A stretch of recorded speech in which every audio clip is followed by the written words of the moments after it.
Apa yang dilakukan oleh KPK kan betul secara hukum ya. Ya. Cuman Pak Mahfud mempertanyakan kenapa itu dibikin desain seperti itu. Kenapa siapa? Secara kira-kira hukum gitu. dari unsur-unsur pidana yang dilakukan oleh KPK itu tidak salah. Tetapi saya sih dalam karir saya tidak pernah menyalahkan KPK ketika menempatkan orang sebagai tersangka karena hampir tidak pernah gagal.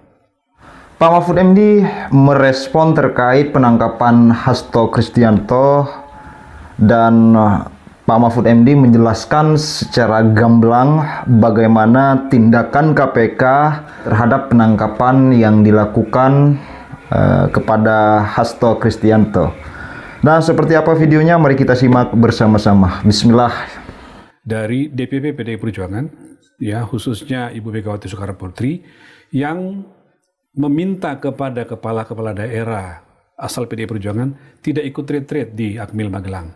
Meskipun belakangan pada akhirnya orang seperti Pak Pramono Anung setelah bertemu dengan Bu Mega katanya hadir di sana. Apa pandangan Pak Mahfud tentang putusan Ibu Mega tersebut? Kita pisahkan ya. Kalau saya, meskipun banyak orang menganalisis atau memandang bahwa larangan hadir ke retreat di Magelang itu sebagai sikap Bu Mega atau PDIP karena penahanan Pak Hasto setelah dijadikan tersangka. Tapi menurut saya itu harus dipisah pembahasannya sebagai dua hal yang berbeda, meskipun ada kaitan gitu. Oleh sebab itu kita bicara dulu tentang penahanan Hasto. Oke, kita mulai dengan penahanan Pak Hasto ya. Ya, karena kan banyak di tengah-tengah masyarakat itu penahanan Hasto ini aneh, sehingga ada yang mengatakan itu sebagai bentuk kriminalisasi. Kriminalisasi, sebagian pandangan begitu ya? Sebagian pandangan mengatakan itu kriminalisasi. Kriminalisasi itu artinya orang dijadikan atau didakwa atau dituduh sebagai perilaku kriminal atau perilaku tindak pidana, pelaku tindak pidana, padahal dia tidak melakukan tindak pidana. Itu namanya kriminalisasi.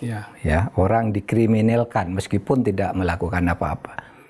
Sebagian orang berpandangan begitu. Tapi saya tidak sejauh itu. Tidak sependapat dengan itu? Iya. Yang terjadi menurut Pak Mahfud apa? Saya lebih cenderung melihatnya politisasi. Politisasi hukum? Politisasi hukum. Oke. Ya, politisasi hukum. Karena apa? Karena nuansa politiknya memang ada, meskipun boleh jadi tindakan kriminalnya, yaitu dalam bentuk sangkaan atau dugaan turut serta penyuapan dan dugaan merintangi upaya penegakan hukum, itu sejauh yang saya baca KPK meyakinkan dirinya bahwa itu sudah cukup, sudah benar, dan itu sudah diuji di pra peradilan. Prosesnya panjang dan buktinya sudah terpenuhi. Sehingga mungkin untuk istilah kriminalisasi menurut saya mungkin nanti diuji dulu di proses politik dan proses hukum selanjutnya, apa betul itu kriminalisasi atau tidak. Okay. Tapi kesan bahwa penahanan Hasto ini politisasi hukum itu tidak bisa dihindarkan. Kenapa, Pak? Karena begini, Hasto ini kan kasus yang didakwakan sekarang ini atau yang disangkakan sekarang ini kan kasus ini terjadi pada tahun 2020. Seharusnya itu diproses di saat itu, gitu kan? Taruhlah proses turut serta menyuap, misalnya ya, bersama Harun Masihu kepada Wahyu yang pejabat negara. Ya. Itu kan terjadi pada tahun 2019. Wahyu anggota KPU ya? Iya kan? Kemudian ditetapkan sebagai tersangka 2020. Iya. Lalu tujuannya apa? Menyuap. Katanya di dalam sangkaan itu Pak Hasto turut menyumbang, berarti ikut menyuap, gitu ya. Kemudian ketika dikejar, Wahyu mau ditangkap, itu tidak jadi karena ada yang menghalangi, dan dikatakan di dalam sangkaan itu Pak Hasto ikut merintangi. Nah, kalau itu benar, memang tindak kriminalnya sudah cukup bukti, ya kan? Tetapi itu menjadi politisasi hukum. Kenapa kok tidak dulu, waktu zaman pemerintahan yang dulu ditangkap? Kan orangnya sama.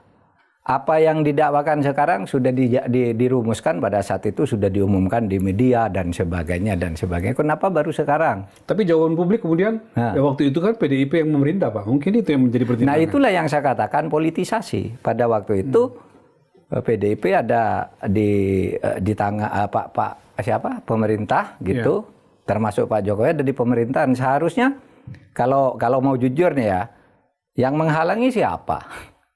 Yang menghalangi buka itu harusnya kan Hasto dibuka saat itu. Berarti karena tidak dibuka berarti ada yang merintangi dong, kan gitu logikanya. Ya kan? Sehingga ini tidak terungkap. Perintangan itu untuk diungkap dirintangi lagi, kan gitu. Itu namanya politisasi. Ada yang merintangi untuk mengungkap bahwa peran Hasto di situ, kira-kira gitu. Iya, seharusnya kan dulu. Harusnya dibuka gitu. dulu. Itu satu ya. Itu udah lama dan putusannya sudah inkrah, nggak dibuka-buka sampai sekian lama. Kalau alasannya nunggu Harun Masiku biar ketangkap dulu, nah sekarang juga belum ketangkap, kan gitu. Apa kan? bedanya dulu dikejar-kejar dan sekarang masih dikejar gitu ya? Sesudah ada konflik politik yang terjadi di PDIP, lalu Pak Hasto ini diburu-buru terus gitu. Itu yang maksud saya politisasi. Kenapa? Karena yang lebih keras dari Pak Hasto itu, atau lebih besar dugaan pelanggaran korupsinya dari Pak Hasto itu banyak, dan itu pejabat. Pak Hasto itu bukan pejabat. Bukan pejabat negara, Pak? Bukan pejabat.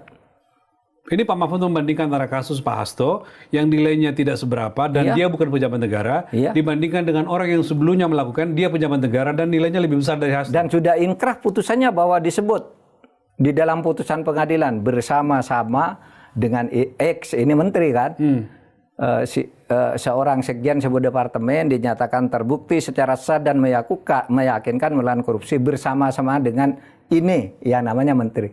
Sudah dipanggil ke KPK, tidak ada urusannya, tidak ada kelanjutannya sampai saat ini peristiwa dengan partai besar yang lainnya ya, Pak ya? Ya, saya membandingkan. Ini sama disebut di dalam putusan dan bersama-sama. Kalau Hasto disebut bersama-sama menyuap.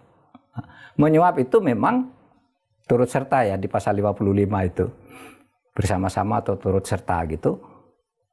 Memang itu sama dengan korupsi gitu ya.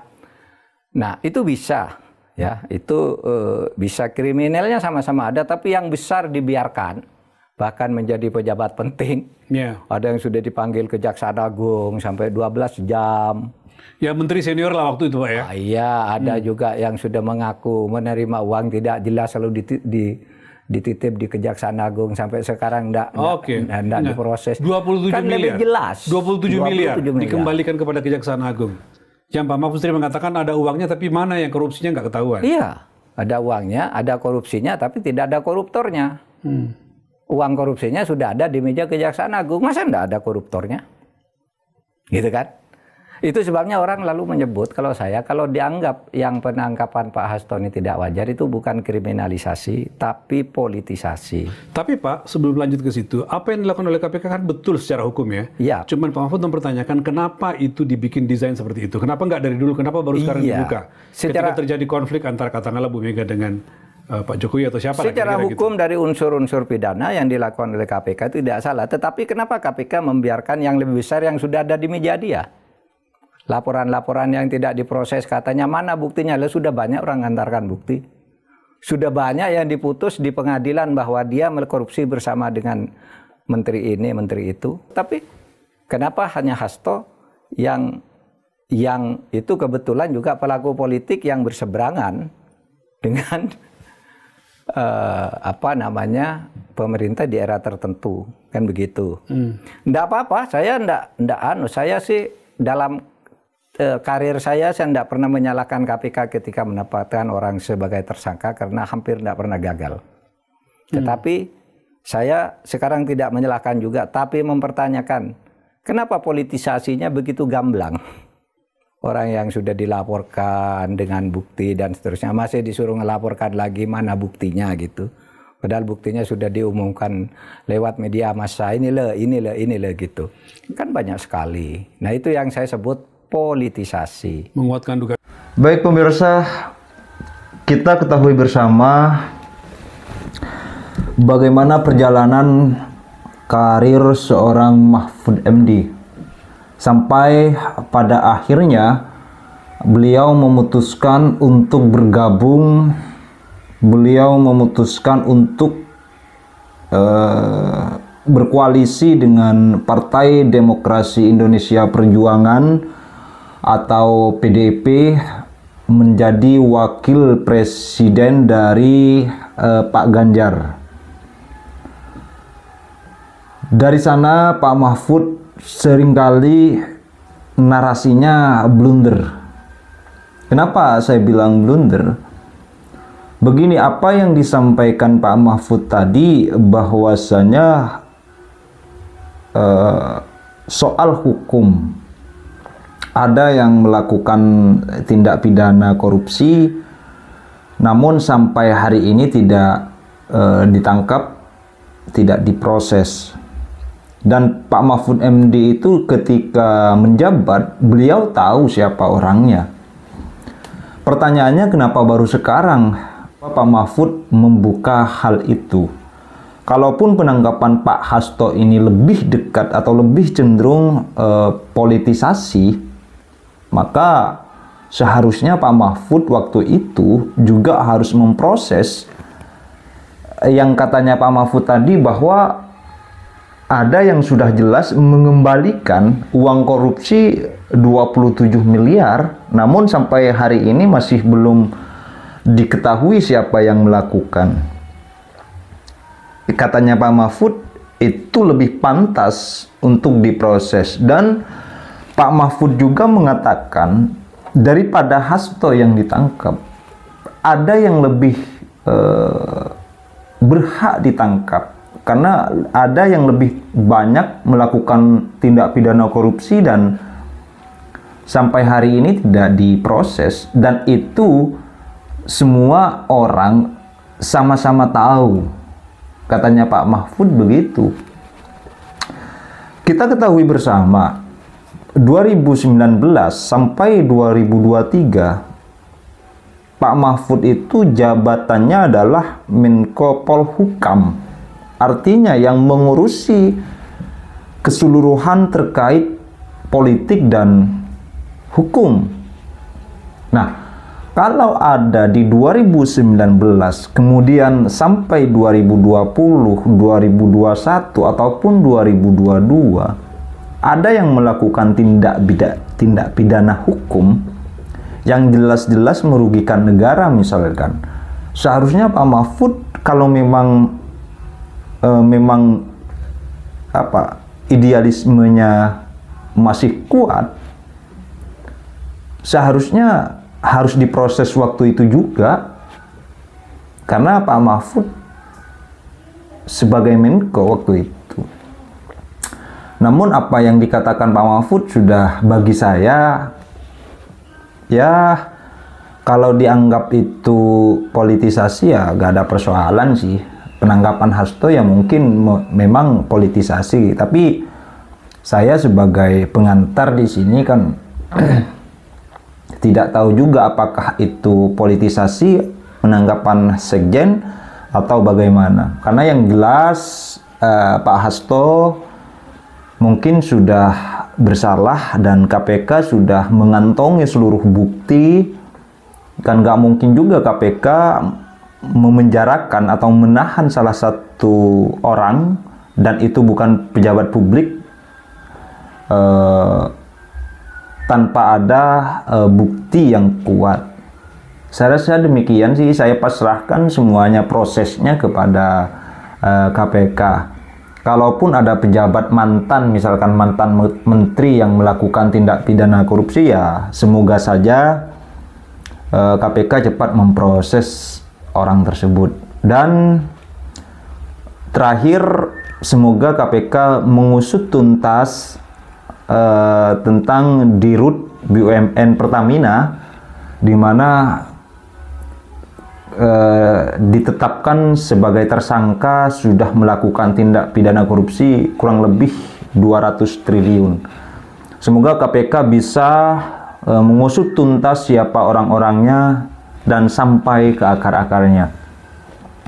Saya rasa demikian. Terima kasih. Assalamualaikum warahmatullahi wabarakatuh.